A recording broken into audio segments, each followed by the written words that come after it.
Shallon Lester is here, finally. I have been a fan of yours since a friend of mine and coworker at Fox 5 here in DC turned me on to you. And she's like, this woman does celebrity gossip in a way where she also talks about relationships and ties it into like what people can learn. And I was like, what a great niche you have. Yeah. Yeah. And then I got deep diving in like your whole back history where you were like deputy editor at Star Magazine. You worked for Glamour. You've been on Wendy Williams. So you've been in the celebrity realm for so long. Yeah. Long time. I know more about the Kardashians than anyone should. I have to die in the first wave of an apocalypse because I have no relevant skills outside of the Kardashian knowledge. Nothing. I want to start from the beginning with your career because it's been amazing. But you've really reinvented yourself as a very popular YouTuber. And about a year ago, you had this whole cancel situation that like blew up. And I can remember I had just started following you, and then I saw on Twitter the cancel Shallon Lester party, and I was like, "What's happened?" I know, it's so weird. I like to trend number 4 on Twitter. It's like, why do you guys care? Like, how do you know me? It's just, it was mid-pandemic and people were just like, rah! Like no one was getting laid. No one was going to Target. No one was eating outside. And they're like, you know who we can blame? This chick. Like, okay. Shallon, I've been there. I don't think we ever trended, but I definitely did a segment on Channel 5, which we'll get into a couple years ago. Yeah, I want to know about this. I will tell you all about it. So I know what it's like when the entire internet comes for you and you feel totally isolated and alone. It's crazy. Yeah, you do. Okay, so talk to me about you. You graduated from college. Did you always know that you wanted to be in celebrity news? No, I wanted to be a celebrity. And I was a writer and I wrote a column for my school paper and I moved to New York to write a book. And so I wrote my first book at like 24, I think. And then I started writing for the New York Daily News. I was an editor at a men's magazine and stuff. And so I was gravitating more towards celebrity culture because it's more interesting. Like I didn't want to write about cars or tech or business. Like, I don't care. Yeah, sports, I wanted to date sports players. I didn't want to like write about it.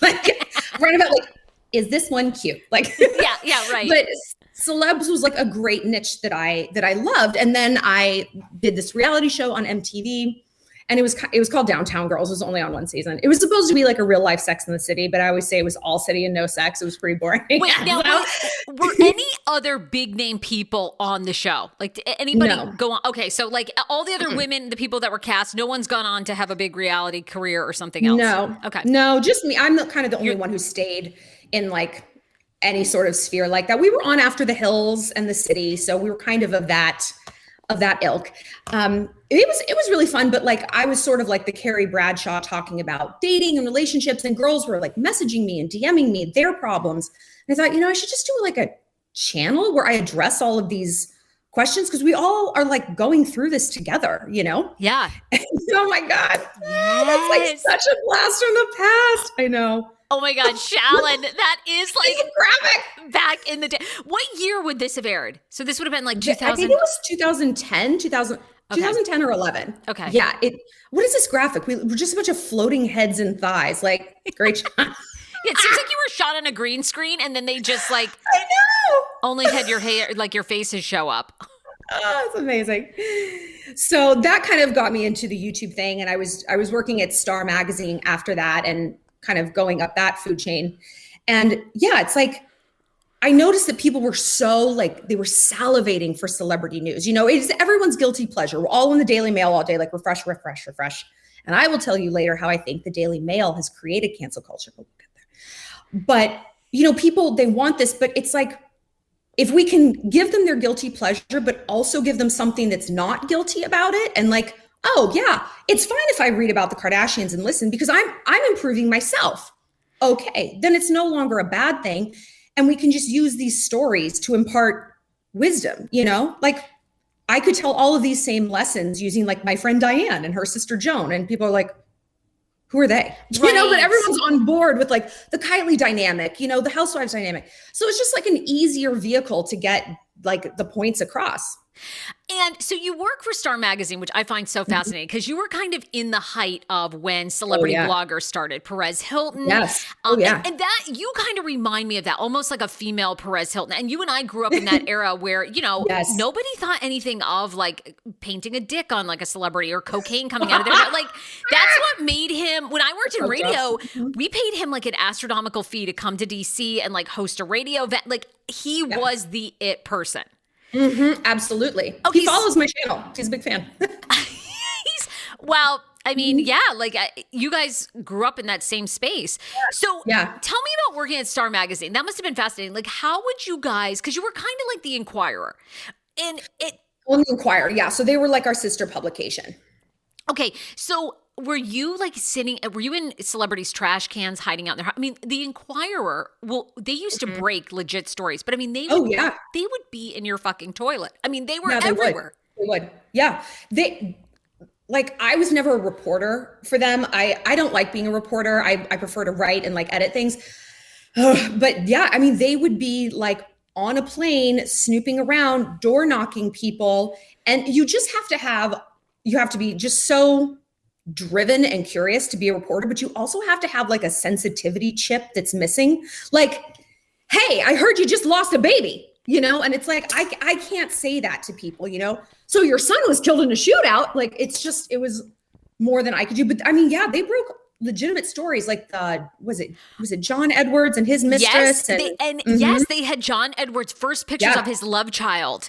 Yes. When his wife was dying of cancer, they broke. Oh my God, that's right. Patrick Swayze dying of cancer. They broke Michael Jackson was going to be dying of a drug overdose 3 or 4 months before. I mean, they had legit. Oh yeah, Bruce. We had a wall in the office called the I Told You So wall. And it was covers from past issues, Inquirer, Star, that was like stories of people like, you're lying. And it's like we had 10 covers of Bruce Jenner.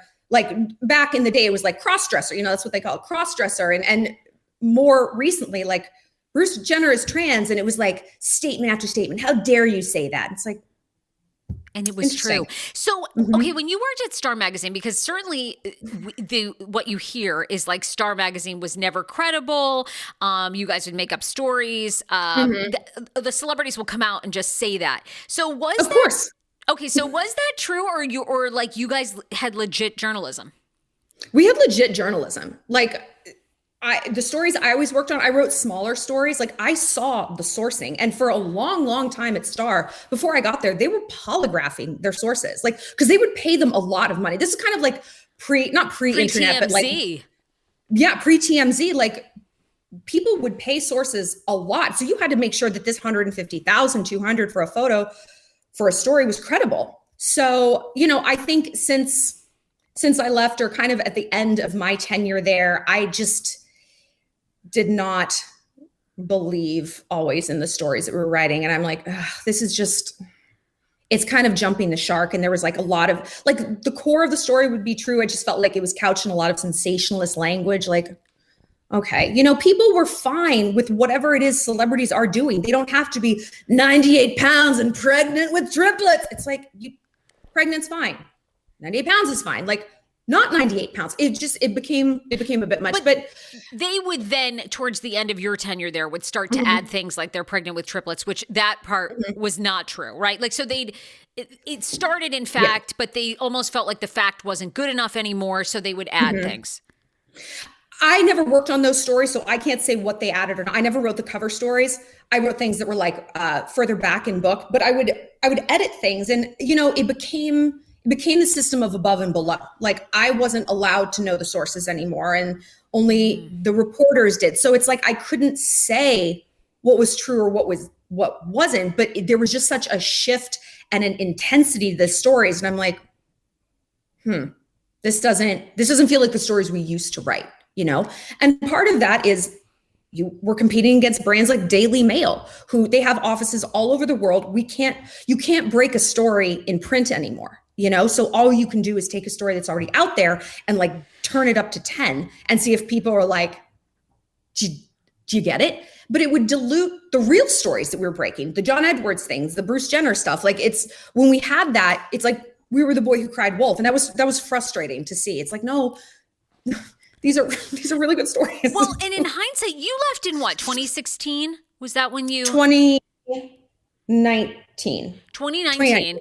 I mean, you got out like just at the right time, because I mean, I feel like Jeff Bezos is going to sue them under. Like, so for the Inquirers, like once you go after Jeff Bezos, it's game over. I feel like at this point, I think they declare bankruptcy. The Inquirer. They declare bankruptcy like a million times. The financial decisions that company make, they don't make sense to me. But what do I know?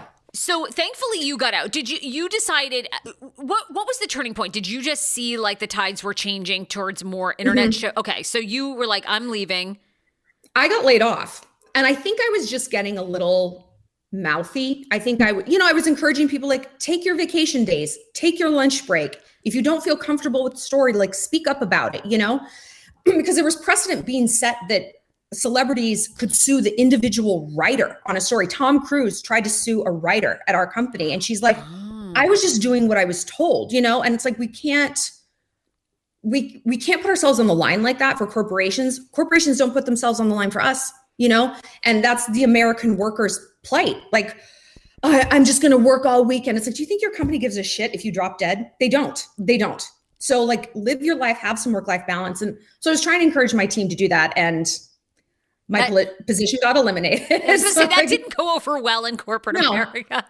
No, it doesn't. It doesn't, and I've just kind of taken that mouthiness to YouTube, and it's actually worked out pretty good. So it seemed like a setback at the time, but it was a setup, and I needed the push out of the nest. I was comfortable there, and I liked it there, but I wanted to be a YouTuber, and it just was like, oh, I can't. Oh my gosh, it's never going to happen. And it was like, do or die. Before we talk YouTube, what was a story, because we hear now, like with Bill Cosby and stuff, like obviously Bill Cosby ended up paying off the Inquirer at various times to not publish stories about him. Was there ever a celebrity story in your tenure there that like you guys were like, oh my God, we want to run, and then all of a sudden was not allowed to? Oh yeah. Oh, Kylie Jenner being pregnant. You had it long before. 3 months. We had it for 3 months, and I didn't know this. And when I found it out, I'm like, what are we doing here? Why are we sitting on this? And it was always the same thing, because I saw tons of stories get killed, and it was always like, well, they promised us they'll do an exclusive with us. I'm like, Kylie's not going to do an exclusive with us.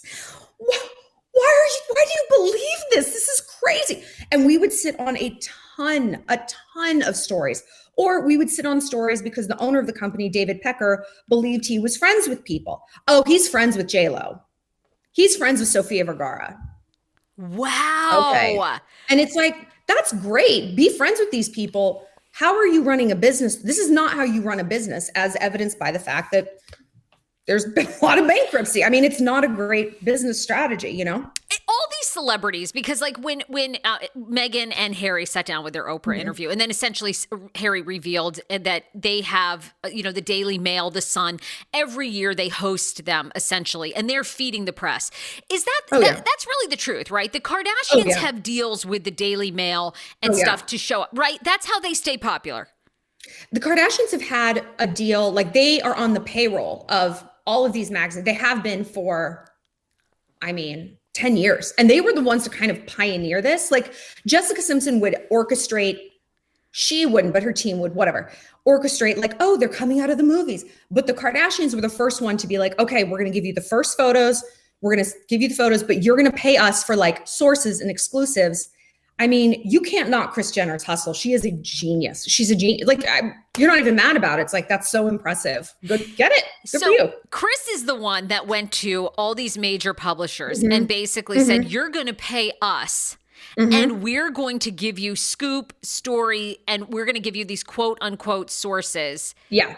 Holy shit. And all these outlets, Daily Mail, Inquirer, Us, these, not necessarily all those names, but essentially a lot of these tabloids did it. Yeah.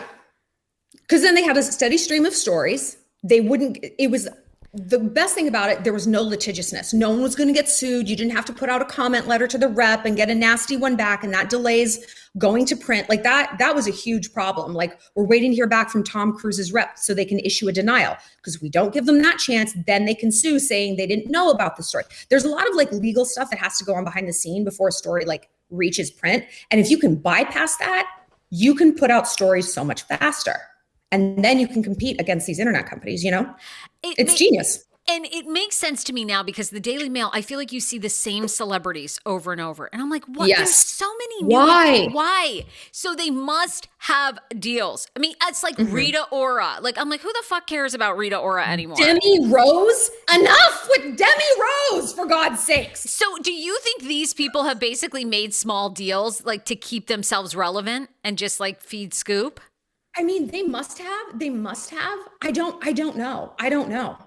I would assume so. It's just like so enough. suspect. You're like the same people over and over, you know?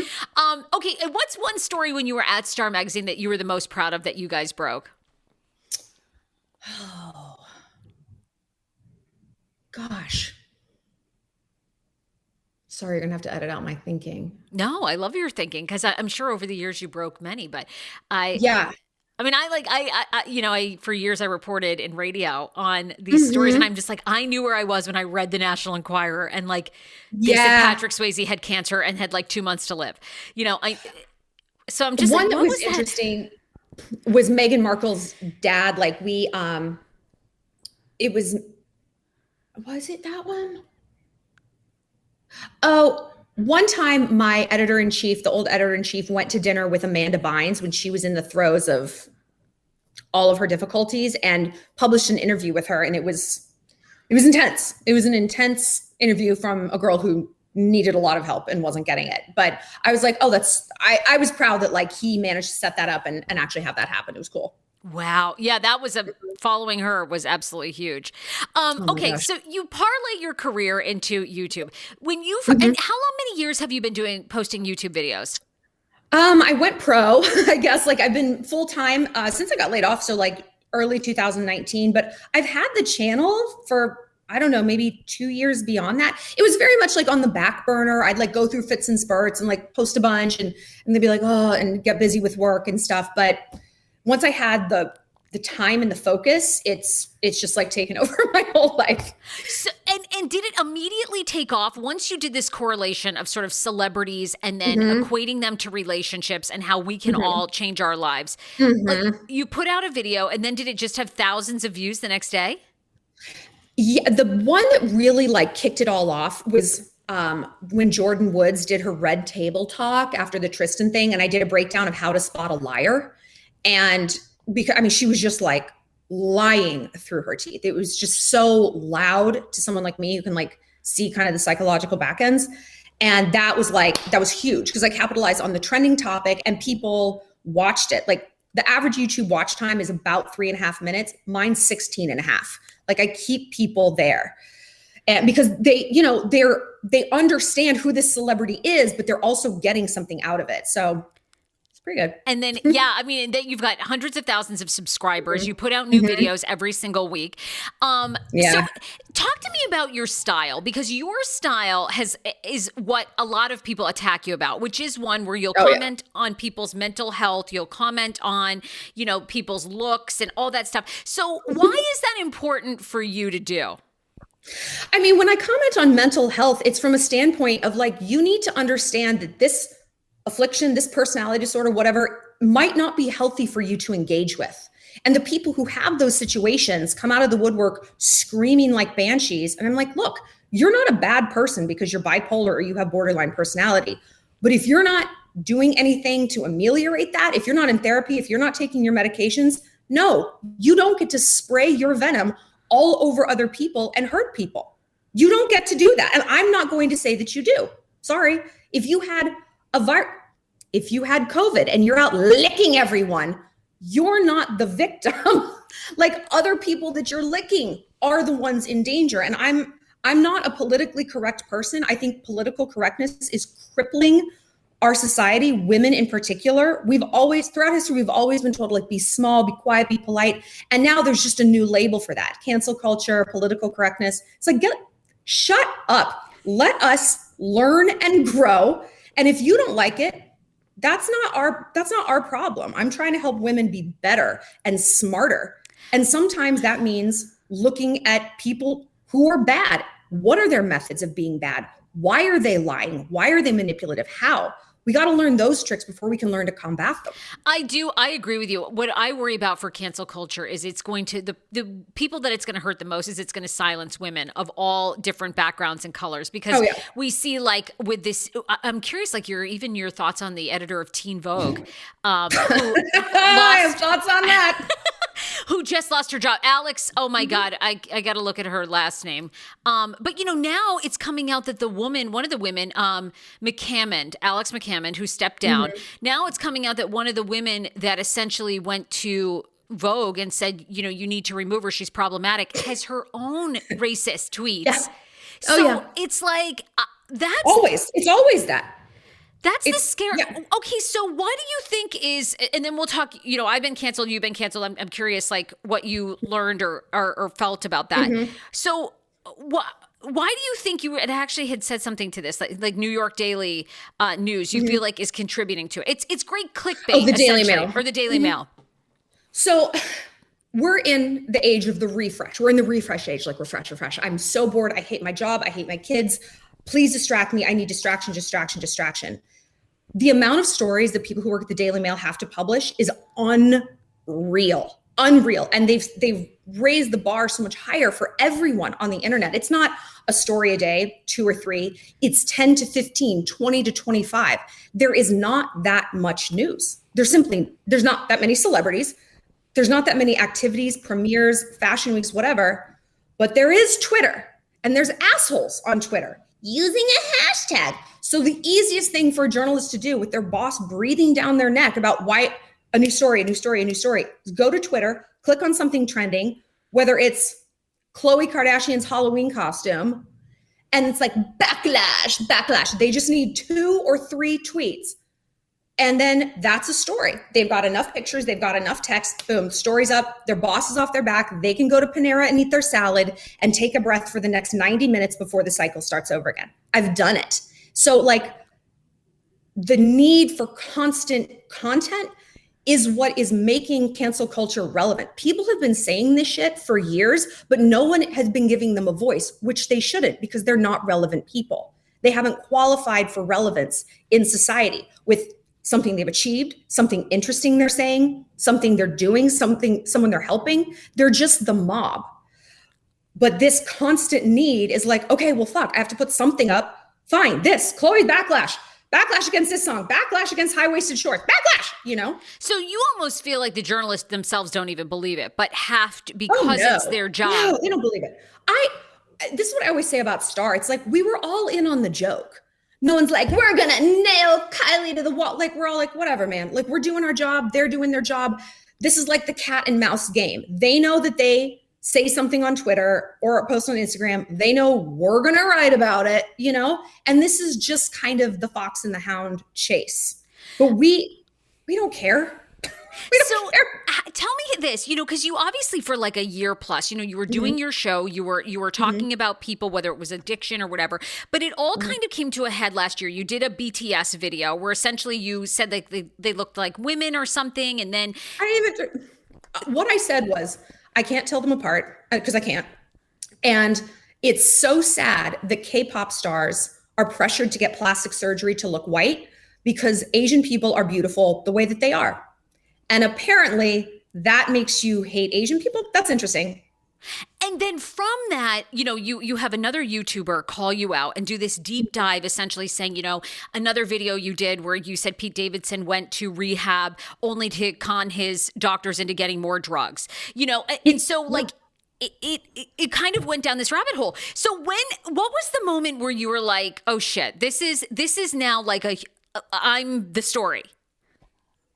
It was very bizarre because this deep dive, it's like, it wasn't a deep dive. They're videos that are on my channel and public. I recorded them for a reason. I said what I said. I choose my words carefully and I don't apologize. And if people don't like my content, no one's making them engage with it. Nobody. They don't even pay for it. So to attack me for something that you don't even pay for, that you don't need to interact with in any way, shape, or form is not acceptable to me. It's so ridiculous and it's so backward. And yeah. And it's 97% of people who get canceled are young women. Really? It's not men. Is that like fact? Yeah. Yes, it's fact. It's fact. 97% of people that are getting canceled are young women. Or women. Yeah. Like young is in like under 45. They're not like 85-year-olds because those people aren't on the internet. But yeah, it's women. It's a woman thing. And the fact that cancel culture is coming from the left, I am a ride or die Democrat. The fact that it's coming from our own people who are dressing this up as some sort of equality makes my fucking blood boil. And that's why I don't abide it. That's what's crazy about this Teen Vogue is it's two women of color who are both going to end up probably losing their jobs and who would have been great at writing stories but you see it just like beginning to implode from within. Well, this is what I've always said. There is so much more harmony and true inclusivity in the right with Trumpers than there is in the left. I don't experience any of the hatefulness from the right that I do from the left. They're the ones canceling people, dragging people through the mud. And all it's doing, I've said this for a long time, we're just going to eat ourselves. Every revolution that fails from within. The Bolshevik Revolution, the Spartacus Revolution. People canceling me, they're probably 10th grade dropouts. They don't know these things. I'm not. So it is kind of millennial versus Gen Z, isn't it? I mean, yeah. Well, and the hate, I do think there's such hate and there's such discord and no dialogue between both sides, right? Because I mean, you also see these extreme Republican voices that we saw at the Capitol preaching hate, white supremacy. I mean, they're crazy too. Beyond crazy, but they're not fighting within themselves. They have an enemy. The wrong. I mean, they're ridiculous, but they have identified their enemy and it's not each other. On the left, it's we hate all them, but we also hate all of you. And it's like, that's what just makes me laugh about this Teen Vogue thing. Like, well, I guess cancel culture has finally come for its own. How interesting. And, the whole Stop Asian Hate movement, which is so overdue, these poor people. It's like, well, now we're going through the tweets of people of color and actually you can't say whatever you want because you have a darker skin tone and the cancel culture is coming for them. And it's like, me? Wait a minute. But like, yeah, what goes around comes around. And until we stop doing the shit, the Republicans are just going to keep winning. Republicans are going to win the next election because we're going to destroy our own party from the inside out. And it's like, it's just so frustrating to watch. And for what? What is any of this doing? It's silencing everyone. We're getting so divisive. It's becoming fascism. Okay, I was going to ask you, my next question was, did you feel like apologizing or that you'd done anything wrong when you were kind of outed? But I guess I know the answer. Not really outed, but canceled. No. This is the thing. I actually posted this the other day on my Instagram. Like, if the cancel culture comes from you, never apologize, because one of two things have happened. If it's like an old tweet, like a weird old tweet, either you don't tweet like that anymore, you don't act like that anymore, you don't talk like that anymore, so therefore you have nothing to apologize for. The changes have already been made. Move on. But if you do still act like that, we'll stand in your truth. Be like, well, no, this is what I believe. This is how I think. Because cancel culture is not about equality. It is about taking power from people. No one above you is coming for you. People hate women. They hate successful women. They hate women with an opinion. So let's find a way to tear her down that's wrapped in a package that society will accept and actually give me accolades for. Oh my God, I canceled someone. Okay. No, I don't apologize. Okay. No, yeah. And like, how does no one else see this? People who apologize, I'm like, are you out of your mind? Why?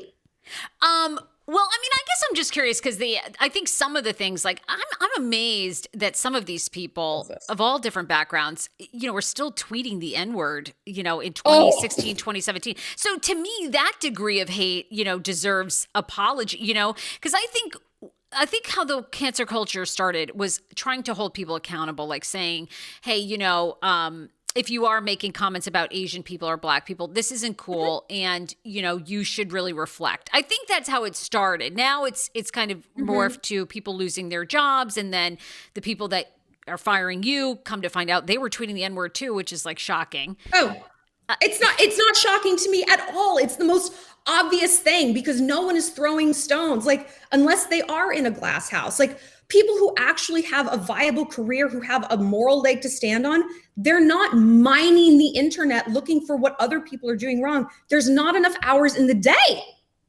People who do this, like, get a life. How did your audience respond to you after all that came out, and then the hashtag that, you know, cancel Shallon? What did your audience say? Like, did that? Because when I was canceled, you know, my situation was at Channel 5. Yeah, tell me yours. So a couple of years ago, we did a story about a kid in Texas. He was born to a mom who was a single parent. He was a Black kid. He had he'd applied to 20 Ivy League colleges across the country and got into all of them. So good for him, right? See, we should have said that, but we basically did a story. We had a segment called Tuesday Talkers, and it was just like anything that was trending on the internet, we would debate. So one of the anchors had said, let's do this story because I think this guy is taking away spots from other students that, you know, he's applying to all these colleges.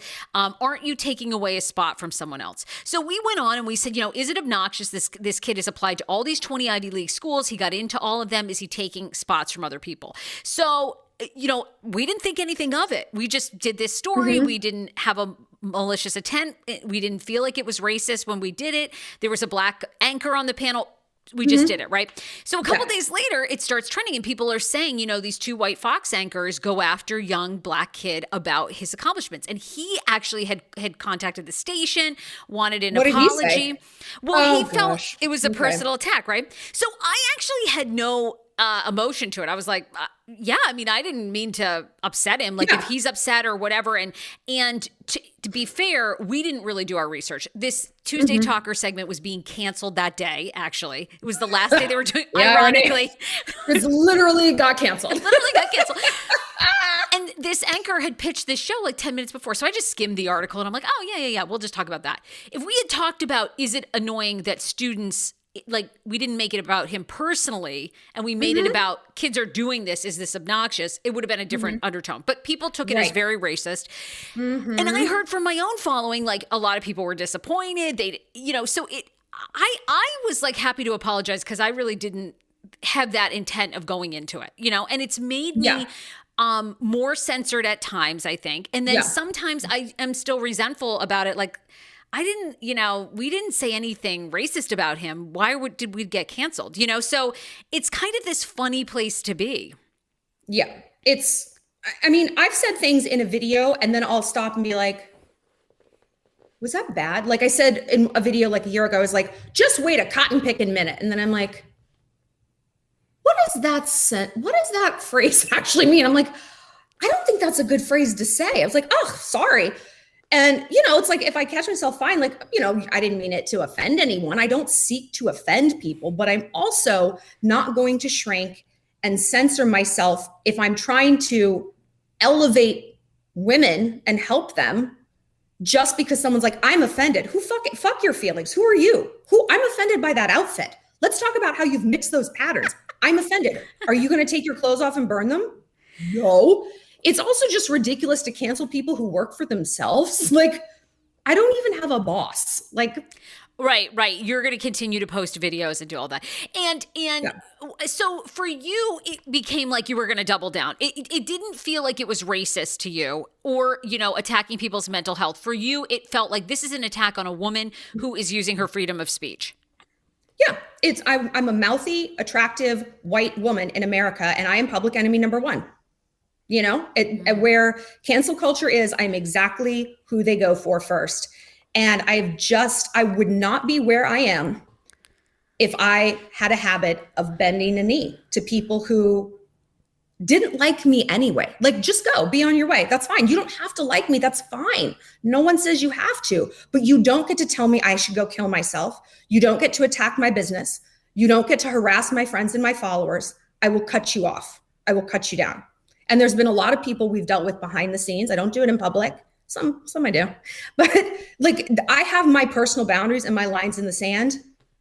Like my channel is my house. You behave like a guest would. And it is funny because when it comes to YouTube, the people that are succeeding are the ones that they fight with other YouTubers. They call out other, like that's all works. I know. But you chose not to do that. You did not do a video responding to D'Angelo. You did not do a video responding to any of the claims. And are you happy about that or any regrets? Oh, yeah. Oh, no. I mean, to me, that they want so badly to be seen as an equal. You know, I'm a big dog and there's someone yapping at me. And it's like, if you look at a Chihuahua and a Great Dane, the Great Dane just looks at the Chihuahua and keeps moving. Like it's only the Chihuahua that's mad and wants engagement to feel like we're on the same level. We're not. And their following can grow. That's great. Make money. I don't care. But I have a brand. People who have to do that, they have no brand. They have no product. They have no longevity. I'm moving through this career with goals and metrics that I'm hitting that will only distract me if I get pulled into that pettiness. That's not who I am. That's not what my followers want to see. That's not who those girls are. Like it's so antithetical to the advice I give.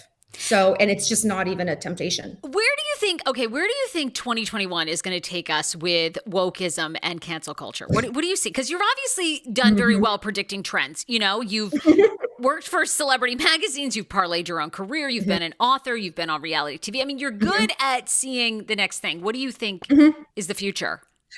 I think it's going to be a while before the cancel police, they're fascists. I'm going to call them what they are, the fascist police, like dry up and go away. What I'm hoping is that like once people are vaccinated, once the world opens up, that it's going to be this sort of roaring 20s renaissance of like, people just want to feel good. I was talking to one of my friends, she's a YouTuber as well. And she's like, I hope that the music in the next year is like music from like 1999, where it's like, steal my sunshine, da, da, da. Just like easy bops. You know, we just want to feel happy and sunny. And I think people are going to be like canceled.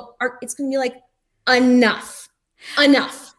You know, I think people are going to hit the wall. I think they are hitting the wall. I mean, the problem with it is once you use a saying, you know, it's like crying wolf, right? Once you keep doing it for so long and everybody's canceled, then it has no merit. You know, who's not racist? Abraham Lincoln's racist. Morgan Freeman is racist. Racist. Like, is that your only card to play? What else you got? What's right next? now, that's the big one. You know, that's what people are being called. Now we're learning that just because you are a person of color doesn't mean you're not racist either, as evidenced by the Asian tweets and the Asian, So now it circles back to, is this about equality? Is everyone really being judged by the same yardstick in terms of their behavior online? And if not, then what is it about? It's about power and it's about oppression. Fascinating about women. I didn't realize that with women in cancel culture. Oh, yeah. Let's talk some celebrities because you're so good at talking celebrities. So some of the ones big in recent videos that you've done that people have really enjoyed, J-Lo and A-Rod, the cheating. Yeah. Okay, so first of all, what's your take on them? Do you think they're done or not? So I think J-Lo she's a self-centered narcissist. I love her. Like, you should be a narcissist. My God, right? Look at you. Look at your career. If you're not self-centered, girl, who can be? So she very much has to control the narrative. So I think she's back together with him while they sort out their business. They're very entwined business-wise, which is, there's pros and cons to that, you know, but she needs to make it look like she dumped him. So I think in like a few months, it's going to be like, you know what, the distance, I'm filming and he's off here. And we just couldn't make it work, so that she has the upper hand. She's going to be the one giving the exclusives to People Magazine, Us Weekly, with sources. He doesn't really have a big hand in that world. She definitely does. She wants to control the narrative. But I think behind the scenes, she's like humiliated. I mean, you think because of Madison McCrory, you think that was just like, and he cheated on her. He absolutely cheated with Madison. Like, and I did a video. It's like about emotional infidelity. It's like, even if he didn't sleep with her, like FaceTiming her, getting excited to talk to her, like all those things that when a man does it to us, it's just crushing. And to do it to Jennifer Lopez blows my mind. blows my mind. Blows your mind. All right, let's talk about, people were all fired up about Cardi B and Megan Thee Stallion at the Grammys, Too Sexual. You did a really great, I liked this title actually, and it was kind of like how to handle feminists, that come for you, and also, basically owning your own womanhood. Tell me what you meant by that. So for me, my brand is like feminine feminism. Like I am a wild feminist, but I'm not like shaving my hair. I'm not splitting the cost of the date. I'm not paying for dinner. Like I always say that I don't want to be treated equal. I want to be treated much better by guys, I don't want equality. I like that. Because okay. women have it so hard. Women have it so hard. But like, also I think feminism means you get to choose your path, whatever that might be. If it's you're shaving your head and marching in protest, great. If it's curls and dresses and frills, fantastic. If it's popping your pussy, your body popping your pussy, great. It doesn't affect, like the way you live your life doesn't detract from any other woman's life. And so it's like, we all just need to give each other space to breathe. And as women, we know that no one is as vicious as other women. Like men break our hearts, but women shred us. And so we don't need to be doing that. And I agree with you on this one. I watched this performance and I'm like, are you fucking kidding? Of all the things we've seen over the years, Madonna and Britney make out, or kiss at the, Miley Cyrus and Robin Thicke. I mean, this performance, it was like no one's even watching the Grammys and people are giving these two women a hard time. It was nuts. Mm-hmm. Yeah, nuts. I know. And Candace Owens, I disagree with a lot of what she says, but I don't disagree with everything. Same with Cardi. I love so much about Cardi and how outspoken she is. And I mean, she just tells it like it is. I love it. And I honestly think those two women are so much more similar than they're willing to admit. They're both like pioneers. They're both out on limbs saying things that their audience and other people aren't supportive of. And it's like, if you guys would come together, I feel like I know, right? You actually kind of get along, And Candace, you want to be a wife and a mom? Great. You don't have to pop your pussy. Cardi, you don't have to trash Candace for marrying a white guy and making him sandwiches. It's fine. You can all live your lives.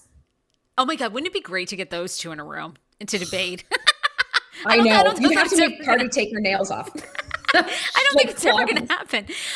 I know. Tell me about this. Talk to me about Demi Lovato. You did a deep dive on her recently, but also I don't know if this is the first time I heard you say it, but you are bisexual. You say you're bisexual. Okay. How long have you been bisexual? I love this. Since probably like birth or something. I'm more attracted to guys, but I've dated girls and I've hooked up with girls. I don't like the term queer, just for me. I don't really like understand what it means. Like, I don't know what it means. So I'm just like, bisexual's fine. That works fine. But like, I don't talk about it a lot because I don't like lead with what I do with my body. I think it's very dangerous for young women to define themselves like that. Just define yourself by your heart, your mind, your achievements, your friendships, your altruism, not like who you're into. On. Like, who cares? Yeah. Just, you seem to fall in love with the person. Yeah. I like boys right now. You're into boys right now. But they just push you to the edge and you're like, you're so annoying. I get it. Well, and you're not married, right? Because that's like one of the biggest things that comes up when people Google you is your husband. But there is no husband, right? No, I was married. Oh, you were? Yeah, I was. And we were not married for very long. We were married for about a year. We were together for about 3 years before that. And the timing wasn't right. I wasn't ready to get married. And I felt like I had to. It's this pressure that women go through. It's like, I have to do this. I have to check this box. I have to. Yes. And it's like, I look back and the reason I felt like I had to is because my career wasn't where I wanted it to be. I mean, it was on paper, everything looked fine, but it's like, there was a dream in my heart I wasn't being honest about. And so I was like, my husband was like my emotional getaway car, I say. And I want to spare women from that, like, you don't need to get married right now. You don't need to have a baby right now. If that's what's in your heart, of course, great. Sure. But if there's something under that, look at what that is. No, I waited a very long time. I mean, I'm really grateful. I'm 39, having my first baby. I waited a long time because I wanted to focus on my career, waited a long time to find a guy, and ended up finding a man who, the reason I married him is because he was so supportive of my career. At moments huge. Yeah, because I did what you did. Like, I ended up leaving a corporate radio job, and I knew podcasting was where it was at. And I started my own podcasting business 5 years ago. And I knew I wanted to marry my husband. When days I'd walk in and be like, you know what, I should go back and work for a media company. And he would be like, no. It's tough. And he'd be like, no, you would be miserable. You've done that for 9 years. Yeah. You know what you're worth, that you don't want to. And I'm like, God, he believes sometimes in me more than I believe in myself. Like, I need to marry this man. This man's a good man. Yeah. But, especially this job that we have, we're kind of an extreme example because we're in this new media. It's like a frontier, but we need someone who's our cheerleader and who can we can borrow from their emotional bank when we're bankrupt. It's like, please give me an infusion of confidence. I don't have it. Yeah. It's true. Do you think Demi Lovato will be back? She obviously sharing a lot recently. I mean, nearly the drug overdose caused strokes, heart attacks. I mean, that kid has been through so much. What do you think? I worry about her because the first interview she's given in years to Glamour magazine, one of the first things she said is that she still treats drugs. She's like, I allow myself weed and alcohol. I'm like, oh, Demi, this is not. And even Elton John was like, doesn't work. Moderation doesn't work. And I believe Elton John. I believe almost anything Elton John says. So Demi just has a history of not being truthful about her drug use. And it's like, when I did the video, people were like, not her again, like another documentary. She'll do something bad, lie about it for years, and then do a documentary, rinse, repeat. So she has been through it, but I don't know. She's got a tough road. She's got a tough road ahead. She really does. Last celebrity topic. What are you more into? Oprah, Meghan and Harry, or Free Britney? What is another one that you're really passionate about? Or neither? The Free Britney thing, like her fans tore me to pieces when I did a video about her. And it's like, none of y'all are doctors. I'm not a doctor either. But I agree with you on this. I did a TikTok about it and I got so much backlash. Did you? Yeah, because I said the same thing. I'm like, guys, I understand maybe she doesn't want her dad as a conservator, but what indication do we have by looking at her? I feel like if this woman didn't have the conservatorship, someone would take advantage of her so quickly. It's like she wouldn't have a penny left. She wouldn't. And those are actually the terms of her conservatorship. Because there's different ones. It's not like she can't brush her teeth. She can't drive a car. It's she can't decipher good versus evil. She's very vulnerable. Yeah. So fame sort of imprints on you at the age it happens because trauma does that. And fame is a type of trauma. If you look at Justin Bieber, he was stuck at 15, 16 for a very long time. Look, Michael Jackson, right? That was Michael Jackson. Michael Jackson. Absolutely. Absolutely. And so she didn't exactly win the trauma lottery, and for her fans to be pushing so hard for her to be free, it's like, you don't know what you're talking about. I don't either, but I'm not saying I know better than her family, her lawyers, her doctors. And in that documentary, there was not one person from her current life. It's all people who knew her at 14 before any mental illness presented, before any of this happened. No one from her current life is like, oh no, she's actually completely autonomous. Nobody, not a makeup artist, not a dancer, nobody. Yeah. So I think that's sort of significant, Yeah. Oh, I mean, look, that's where she needs to be. I agree. I mean, if it's not Jamie Spears, it seems like it needs to be somebody, maybe it's her sister, whatever. But I mean, you just know she'd be taken advantage of so badly. Shallon, what's next for you? You give great advice. People look forward to it. They look forward to the relationship advice, and whether it's spotting, dating a narcissist or someone that's, what is next for your brand? So we're going to be coming out with a course, an online course, a Girl on Top course. It's 7 days to a complete relationship makeover, whether you're trying to glow up and get more confidence, whether you're trying to get an ex-boyfriend back, whether you're trying to break bad dating patterns, build better friendships. It's going to walk you through how to do all that step-by-step worksheets, journals, because girls it's like one of my fans said, she's like, you tell us what we need to do, but we don't know how to do it. I'm like, oh, true. So we're working with a lot of doctors and other creators and stuff like that to make something that people can it's a roadmap. I'm trying to give people a roadmap to really changing their life. And you have a merch line that people can find. I do. You put out new videos every single week on your YouTube page, Shallon Lester. Like 3 times a week, yeah. All the time. Lots. And you're moving to Montana, girl. You're going to be like a rancher out there. I mean, all I can think of is you in Yellowstone, you know? I mean, yes. I love that know. show. So I'm like, you'd be. So good. It's very accurate too. And before we go, one more last question. You were almost in Real Housewives of Orange County or New York? What were you almost casting? That would have been so damn good. What happened? What was? Well, they were basically like, I was still engaged to my husband, or actually we hadn't even gotten engaged yet. And, I talked to producers and they're like, I was living in New York. I was working full time. They're like, can you be out in Orange County with a mansion and a husband in 3 weeks? And I was like, Kim, if I could do that, don't you think I would have? Yeah. Like, obviously I can't. No, but it would be fun. It would be fun to be on. And that's kind of the upside of cancel culture. Like, I've been canceled. Like, there's nothing left to say about me.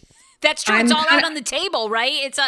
That's what I think too. I'm like, I've revealed everything, or somebody else has exposed it, or I've been canceled. Right. So it's like, you're right. Now I got nothing to hide.